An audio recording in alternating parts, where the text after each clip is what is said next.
Welcome to Nevertheless, a show dedicated to organic leaders and leaderpreneurs. Today, you will discover how to discern your essence and live powerful.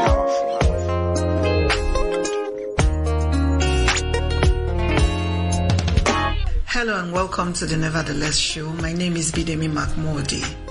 Another Friday to bring you some great learning on how to discover purpose and live powerful. Last week we took a look at the ecosystem of purpose and how that, every one of us is painting our stroke or our dot or our jot in the big picture of life. How that God has put together a picture and He wants each and every one of us to paint our stroke. We talked about the fact that sometimes when you don't paint your stroke, then the next person may not be able to paint theirs. And so that we can have a complete picture, every one of us needs to arise, discover our purpose, paint our strokes, and live powerful lives thereafter. Today we're going to go into something else, but before we go into something else, I'm not tired, but I'm a bit overwhelmed. There's been too much happening around here. But all of that to bring us to an exciting place, the place of the Return of the Helper conference that's happening on Saturday the 16th. It's been so much fun just preparing and just dreaming about the things that God will do that day. If you're a woman out there and you're yet to register, I need to explain to you why you need to register. If you have ever been to a Roth conference before, or if you know someone who's ever been, ask them. We usually would prepare gifts for our participants, and this conference is absolutely free. The reason why you need to register is so that we will make sure that we are prepared for you. Now, someone asked me that what if they don't register and they show up, would we not let them come in? And I'm like, no, we never turn anyone back. But if your name is not on the registration list, then the gifts we've prepared will be for the registrants, the people who had registered. So you may not be getting a gift that day. It's not that difficult to register. On your phone, just go to www.returnofthehelper.com.ng and click register. They'll ask for your name, your telephone number, and your email address, and then you are registered. Once you register, you will expect that in a couple of days we'll be sending you an email giving you the gist of what to expect at the Return of the Helper conference. Did I remember to tell you that Coach Anna McCoy, my coach and rocking chair body, is coming? She's one of our speakers. We also have Dr. Linda Wallace, and then of course Pastor Mayokon Oreofe. It's going to be a fantastic time in the presence of the Lord. Don't miss it. Please come. I'd love to see you. And just walk up to me and tell me, I listened to the Nevertheless show. And tell me your favorite episode. Who knows, you may even win something. Just to drive the message home, let's take 2 steps back and hear what it is that the Return of the Helper is about and why you need to attend. I'll be right back.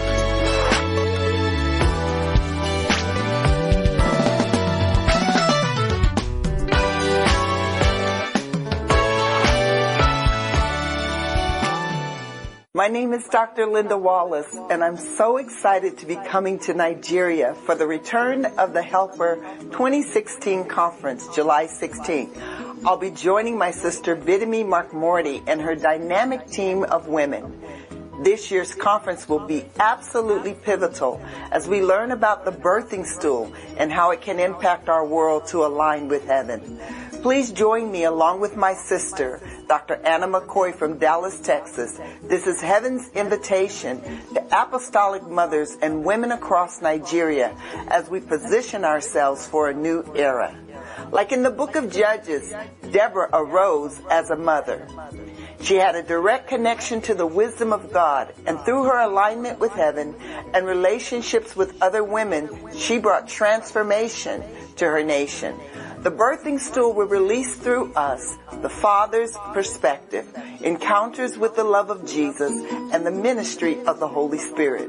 We will accelerate in our authority, influence, and power to advance the kingdom of heaven.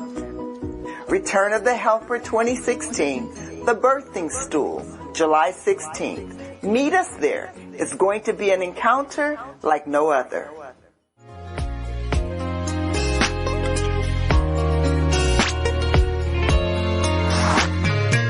Welcome back. On today's show, we want to try and answer the value question. Someone sent me a question, and that's why I'm doing this particular episode of the show. And his question was a very long question, but I'll just take the essence of the question. It says, the question I'm asking is, how do I manifest my wealth, the value that God has put in me? If I'm valuable, why am I not attracting my value?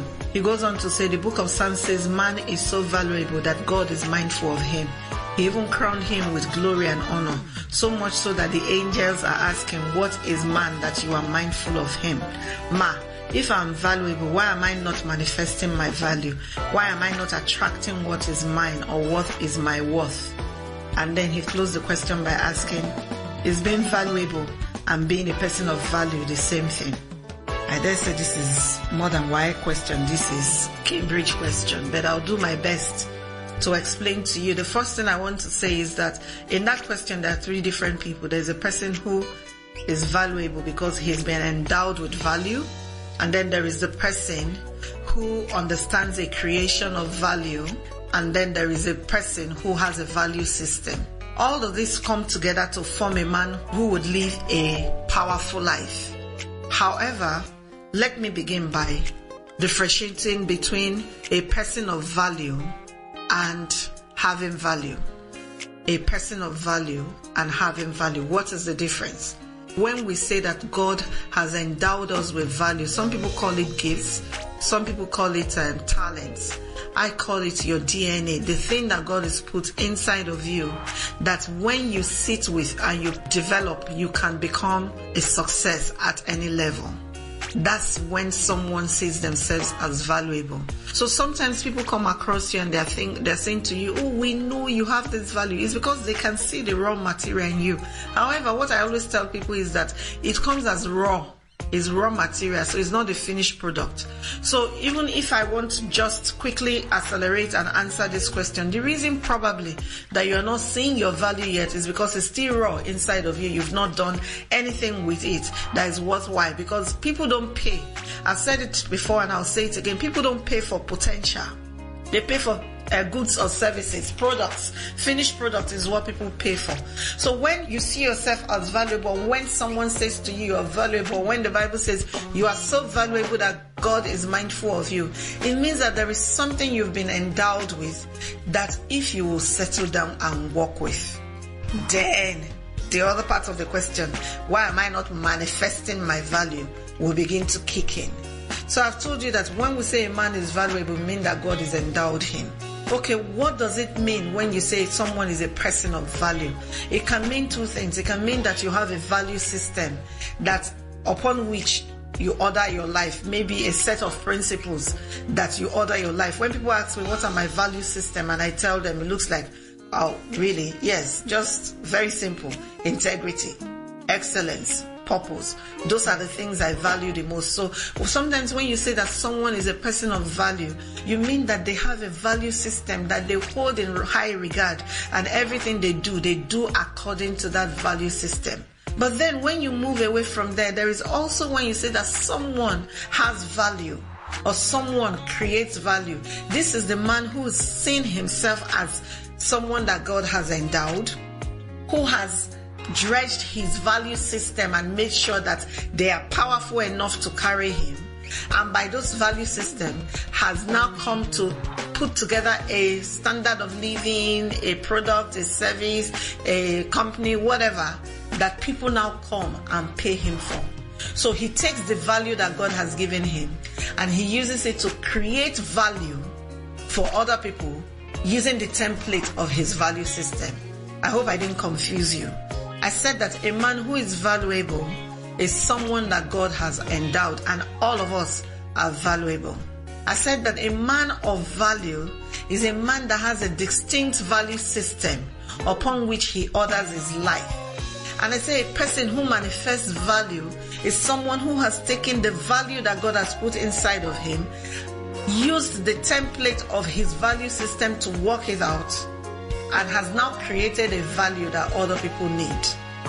So you can't have one and not have the other and expect that you will manifest anything. You have to first of all discern what you have on the inside.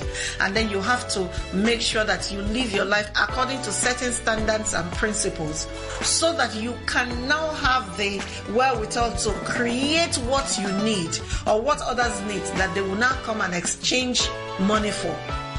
I hope I have told you. So what is the process? If everyone has value, how come most of us are not manifesting value? What is the process for manifesting value? The first thing is you must identify your value seed. You must identify your value seed. In loose terms, what God put inside of you, what are you endowed with? What is your value seed? If you ask Bidemi Mark-Mordi, I'm sure if I asked you, you know. What's Bidemi Mark-Mordi's value seed? Is words. The ability to use words. Yes, I have a gift of administration here. I can be disciplined there. There's so many other things in between that I am, but the thing that I'm selling is words. So whether they are written words, whether they are spoken words, whether they are sung, whatever, it's words. That's what I'm trying to push. So everything that I do comes from my vocabulary. An ability to understand words and be able to put words to use. So I have identified my value seed. Now the thing about value seeds that is tricky is that most people see their value seed, and because it doesn't look like a finished product, or maybe they've never seen anyone distill it into a product, they think that is not valuable. That's why some people say, I don't have anything valuable. No, my friend and sister signs off her email by saying that everyone has something to give. And I believe her. Every single one of us is been endowed with something. So your first step is to identify what your value seed is.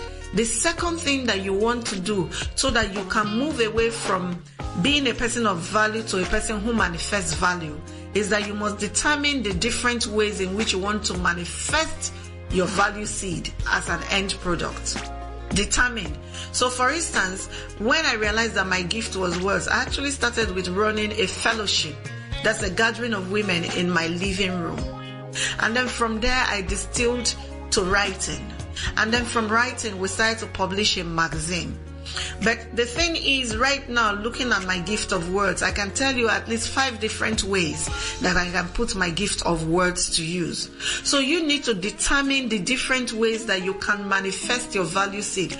Remember that your seed is the raw material, is inside of you. You need to reach in and pull it out. But when you pull it out, it's still like raw gold, full of dirt and all of that. You need to take it through the process of refining, which brings me to the third point. When you determine the many ways in which you can express or manifest your value seed, you want to settle on one way that you will start. This is usually what I call your leverage. With me, it was Effectual Magazine. Yes, I had been teaching the fellowships, but it was 15 people, 20 people, 10 people, 30 people on a good day. But by the time I took it into publishing and I published Effectual Magazine, I had an automatic calling card. It opened doors in places that I couldn't even imagine. So when you identify your value seed and you determine the different ways in which you can manifest it, which means the different ways in which you can use it for value, the third thing you want to do is settle on one first. Now people will ask me, how do I know which one to settle from? The cheapest, the fastest, the easiest. Yes, you heard me. The cheapest, the fastest, the easiest. Why the cheapest? Because most times people say, I wanted to do this, but I didn't have enough money. If you took the cheapest, you will find the money because you won't be having to look for a ton of money. The easiest, because remember that you are just starting out. You don't want to take a hard thing so that you don't get discouraged along the line when the challenges of hard things come. So the cheapest, the easiest, and the quickest, or the fastest. The one you can do like that with a snap of your finger and you have a product or a service. That's the one you should first of all do. So for me, the first way to do it is to get that one that is easiest for you, is cheapest for you, and is fastest for you to distill. And when you begin to do that, what usually happens is it begins to help you earn a little so that you can now put it in the more complicated, more grandiose ones that you want to do. I know that the easiest, the cheapest, the fastest may not be something everyone will clap for you concerning. But I do think you need to consider it that way. Start from the easiest, the cheapest, and the fastest. When I come back, I'll share with you some other ways to move away from becoming a person of value in your insides to becoming a person of value on the outside. I'll be right back.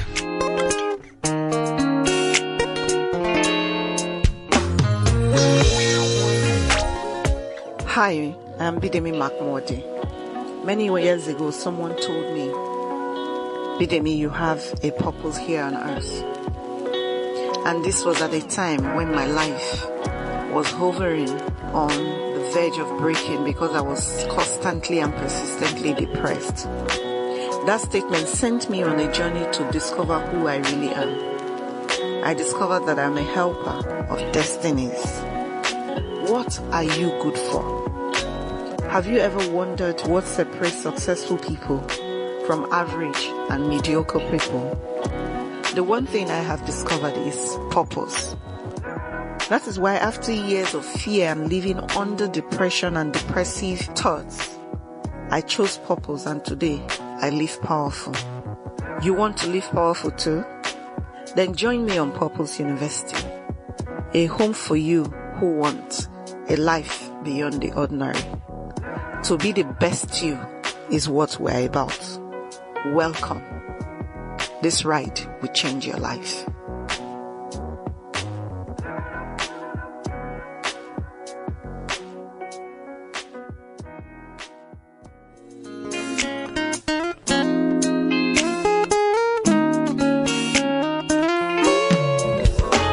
Welcome back.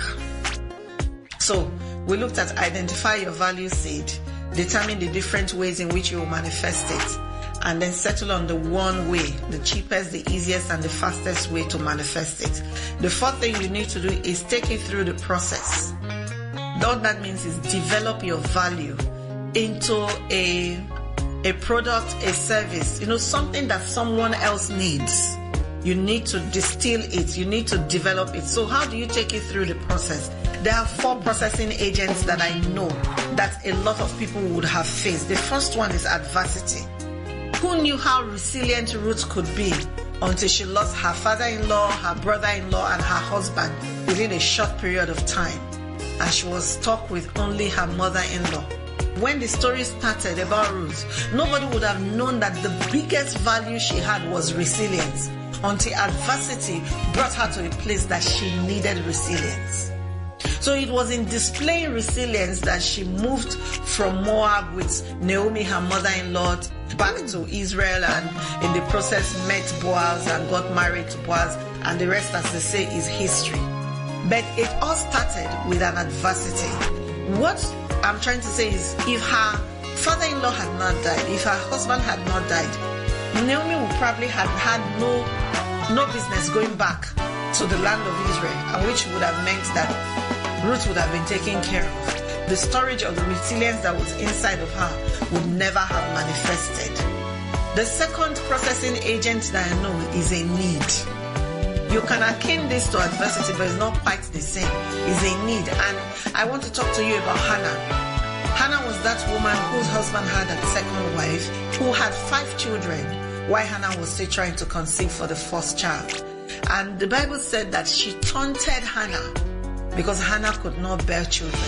So Hannah had a need that had to be felt. So this day they went to Shiloh for the festival, or for the prayer, I don't know what it is. They went to Shiloh, and Hannah went into the temple, and her need drove her to pray so hard that the man of God actually thought that Hannah was drunk.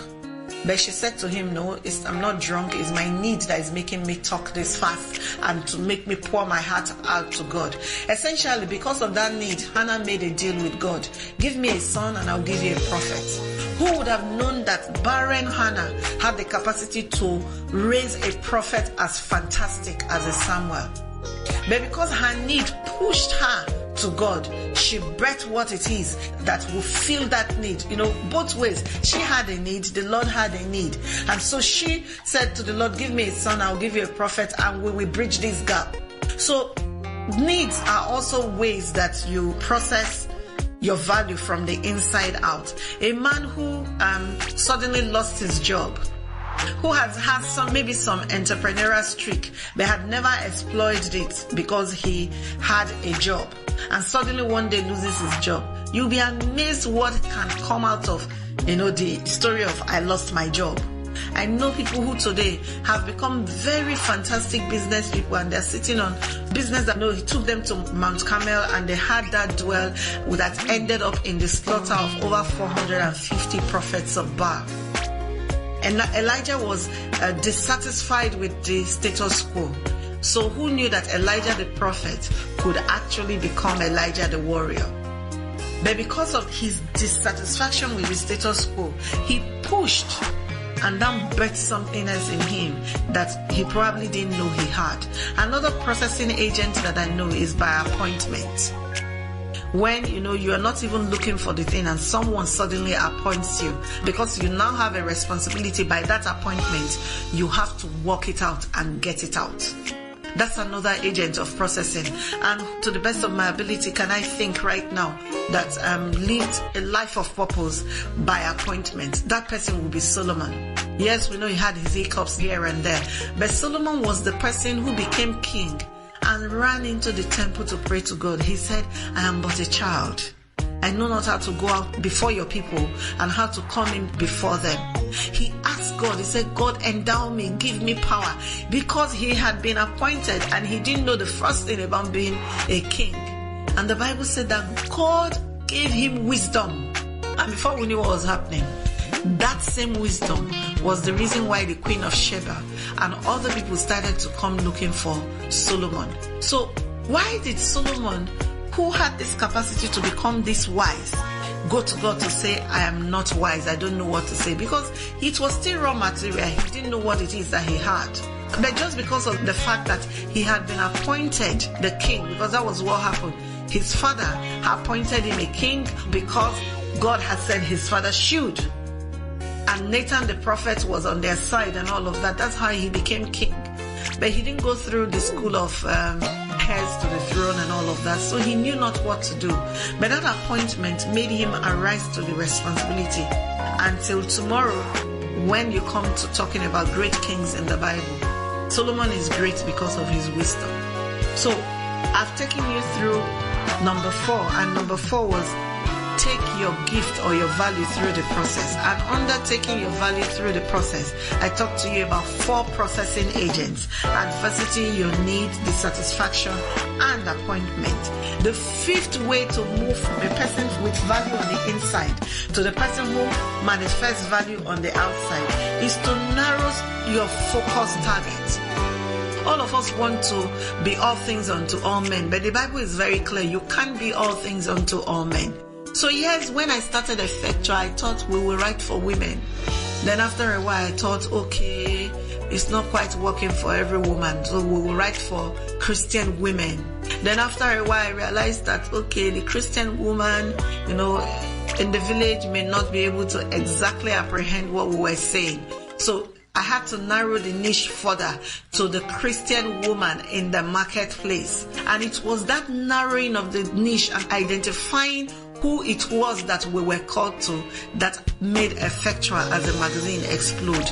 Because these were the women who understood subscription. These were the women who were willing to pay 1 year ahead for the magazine to come to them. So when you want to become a person of value from the inside to the outside, you need to narrow your focus. You can't do everything at once. Yes, I am the one that said to you that every gift does evolve and can become 4 streams. But you must begin with a very narrow niche so that you can grow into all the expansion that your gift can take you to or your value can take you to. Number 6, a lot of us will not like this, but hopefully you listening will like it. Be willing to do it for free. Because when I started Effectua, I remember that there was a particular edition that we gave out every single copy free. Because we wanted people to even see us do it. And then I can't tell you how many coaching sessions that I have done for free. But now people are paying, and they are paying me well. Why? Because even when they were not paying me, I was bringing value anyway. I actually think that is a man who sometimes is not very sure of the quantum of the value that he carries that is afraid to give it out for free. Because if it is flowing from inside of you, you will give it out for free again and again and again, and your well will never run dry. So how about if you want your value on the inside to manifest on the outside, how about you allow other people to take advantage, quote unquote, of your value? Submit it to serve people. Because, see, if you have it on the inside of you and because you want people to pay you for it, but they don't trust you enough to pay you for it yet because they've never seen you exercise it. Because of that, you have a catch-22 situation. No one is willing to pay because they've never seen you exercise it. You never exercise it because no one has agreed to pay. What happens is you will still be lying dormant. But if you take this step and say, okay, I'm willing to give it to you for free, and the people begin to see the value, after a while, they will come to you asking to pay you for it. The seventh way to take your value from the inside and manifest it on the outside is to recognize that sometimes your value would not reach the target except you collaborate with others. Your value will not reach your target audience except you collaborate with others. So I talked about Ruth and resilience. She still needed a Naomi. And when she went to Boaz's field to glean corn, she also needed the collaboration of the workers in the field that day. Otherwise, they could have sent her packing, which would have meant that Boaz would never have seen her, and which would have meant that she would never have been married to Boaz ultimately. When we talk about Hannah, even though Hannah was praying seriously, it still took an Eli to join her in interceding to the Lord concerning what which she needed. So we all need collaboration. Sometimes your value will not reach the person that it needs to reach except you have collaborators. After we started to publish Effectual, I remember that the first edition, everybody who came for the official release of the magazine took copies and said, oh, we will sell and refund them and send you the money. And then after a while, they all started to return the magazines, not money. And before I knew what was happening, out of I think 2,000 copies that we published that first edition, over 1,900 came back. But with time, I started to meet people, and I was willing to give a copy out for free every time I met a new person. What happened from that point on was people would read, they'll love it so much that they will come back and order copies. And that's how we started to have people call us from outside the country, from outside Lagos State where we live in Nigeria, to say, can we become distributors of Effectual magazine? So the magazine went as far as Australia, and I have never been to Australia, just because the hands and feet who could go that distance took the magazine there. Your value may just remain dormant and inactive and never really open the dams for wealth for you, except you get to that point where you find those people who can be your co-travelers, to whom you can hand that thing to, trustworthy people who will run with it and deliver it to places that you have never been before. What is the thrust of today's show? The thrust of today's show is simple. You are being created with value inside of you. That value is enabled to make you wealthy.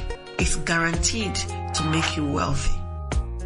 But you need to find a way to move from just knowing that you are valuable, or someone has told you that you are valuable, to truly manifesting value for that wealth to come to you.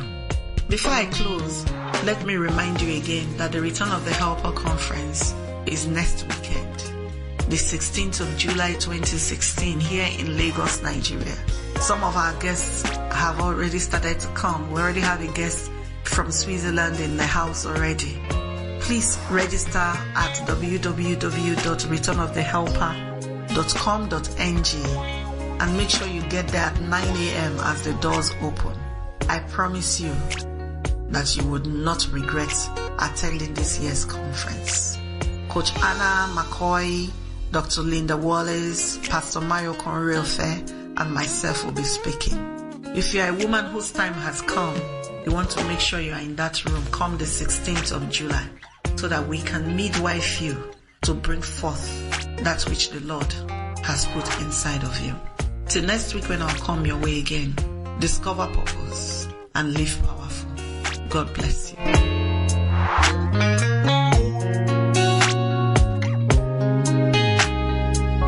Thank you for listening to Nevertheless. For more information and resources, call 0813-360-2883 or send an email to bidemi@bidemimark-mordi.com. Don't forget that when you discover your purpose, you will live powerful.